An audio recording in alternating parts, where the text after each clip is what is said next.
खिळखिळा गाड्या वेळेवर भरकणे कर्मचाऱ्यांचे पगार वेळेवर मिळतात.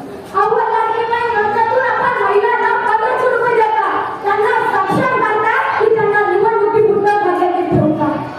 अहो आपण तिला 1500 रुपये देण्याऐवजी तिच्या हाताला काम द्या, तिला सुरक्षितता द्या, मोफत चालत्या उड्या वाटत आपण आपल्या राज्याच्या तिजोरीवर कर्जाचा डोंगर टाकतोय. अहो ज्या देशात फुकट मिळणाऱ्या अन्नासाठी लांबची लांब रांगा लागतात, पण काम आणण्यासाठी कुणीच पुढे येत नाही, त्या देशाचं भविष्य हे आमच्या हातात. अहो आपली शिक्षण संस्था ज्या तेजस्वी पुरुषाच्या नावाने उभा आहे, त्या मंदिर स्वामी विवेकानंदांनी सुद्धा म्हटलं होतं, लोकांनी स्नायू आणि पोलादी मंच तरी पडले असं. उद्या करून उद्या शोधत राहतो तो पक्षांच्या कार्याचा म्हणलाय, तो गणित मात्र लाचा म्हणलाय. अहो शेवटी जगाने एवढं सांगतो, ज्यांच्या स्मृतीमध्ये जिंकता हा कार्यक्रम ठेवला ते म्हणजे आपले सर्वांचे आदरणीय भाऊ.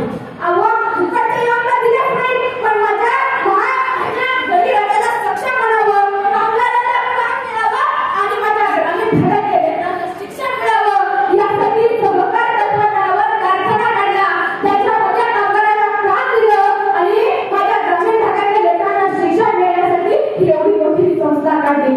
अहो आपल्या भूमिपुत्र म्हणजे शंकरराव चव्हाण, त्यांनी सुद्धा काही फुकट दिलं नाही, फक्त आपल्या बळीराजाच्या पिकाला पाणी मिळावं यासाठी त्यांनी एवढा मोठा नाच सादर बनवला.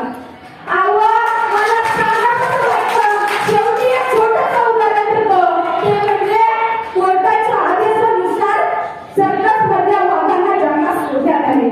सर्कसच्या आदेशानुसार सोडण्यात आले, दुसऱ्या दिवशी पेपरला बातमी आली, त्याच वाघांना जंगली कुत्र्याने पाडून टाकले. अहो सांगायचं तात्पर्य एवढंच, आपल्या सरकारने दुसऱ्यांना खात फोडणारे हे वाघ कुत्र्याने शिकार करावं इतकं खाल्लं का झाले? आयुष्यभर इतकं खाल्लं, शिकार करण्याचं सामर्थ्य विसरून गेले आणि ही जात तरी तरुण पिढीची शोकांतिक आहे.